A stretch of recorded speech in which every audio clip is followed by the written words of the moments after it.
तो चलिए भाई लोग, आज हम बात करने वाले हैं ये जो बेबी जॉन मूवी आने वाली है उसमें जैकी श्रॉफ का जो कैरेक्टर है उसके बारे में हम ब्रेक डाउन करेंगे कुछ चीज़ें।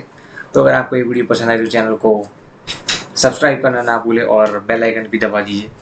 तो मैं यही कहना चाहता हूँ कि बहुत सारी चीज़ें हैं इस मूवी से रिलेटेड। पहले तो बोला गया कि इसमें कैमियो होने वाला है सलमान खान का, जो कि मुझे लगता है शायद से सच ही होगा, क्योंकि वो खुद इतने सारे कैमियो उसके अंदर आ चुके हैं। तो मुझे अभी ऐसा लग रहा है कि हाँ, शायद से उनकी मूवीज़ जो अंतिम मूवी थी उसमें कैमियो किया था वरुण धवन ने, तो इसी वजह से मुझे लगता है कि सलमान खान होगा कैमियो यहाँ पे।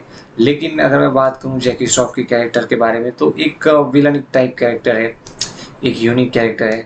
अगर इसका कंपैरिजन दूसरे इनके ही कैरेक्टर से किया जाए, जैसे कि विलन वाले कैरेक्टर्स, तो ये कैरेक्टर मुझे बहुत ज़्यादा डरा देता है, क्योंकि इनके लुक्स की अगर मैं बात करूँ तो बहुत ज़्यादा लंबे लंबे बाल और लंबी लंबी मूछें, जैसे कि साउथ इंडिया में रखी जाती हैं। Most of the south India के अंदर ही रखी जाती है, जो कि ठीक बात है।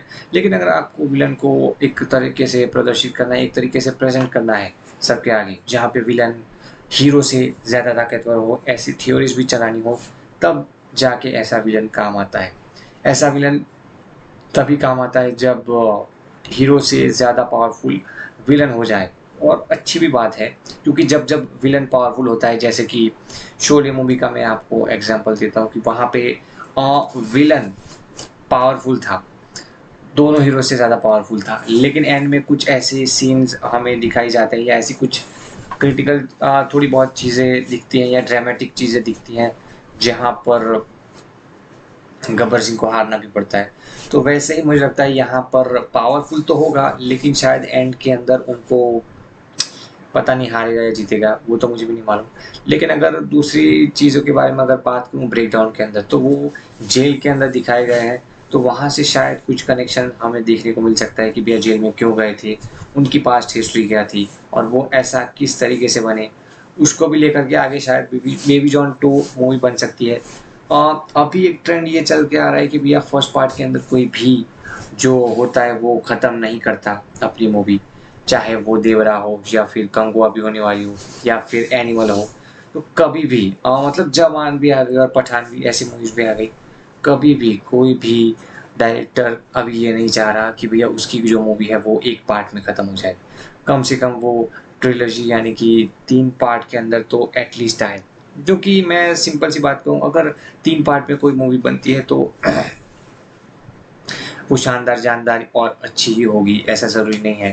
क्योंकि बहुत सारी चीज़ों के अंदर जब जब कोई चीज़ च्युइंगम की तरह आप ज़बरदस्ती लंबी करने लगते हो, तो मुझे नहीं लगता कि उसका परफेक्ट आपको रिज़ल्ट मिलता हो।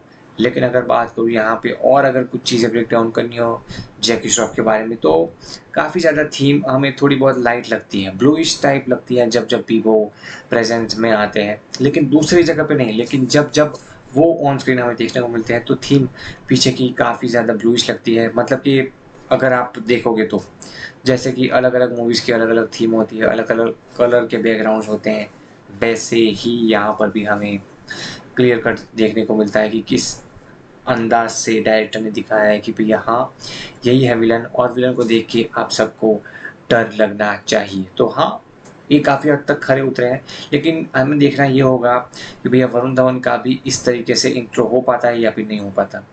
तो बस आज के लिए इतना ही, तो मिलते हैं।